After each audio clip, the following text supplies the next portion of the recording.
Жашоо бир келген байлык. Адам үчүн бир эле келет. Эми бул баардыгыбыз үчүн. Муалимге дагы, ата-энеге да, балага дагы, окуучуга дагы. Жашоо ушундай. Бир эле келет жашоо. Буну бизге Алла Таала сыноо үчүн, кооздук үчүн берип койгон. Бул дүйнөдө болгон адам баласы жакшы жашап өтүүнү аракет кылыш керек.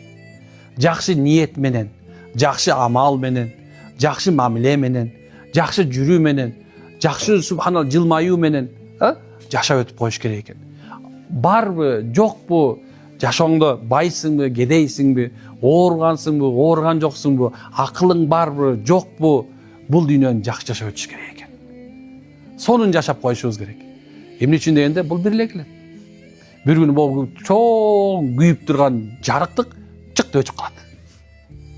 Ошого чейин жашоонун кадырын билиш керек.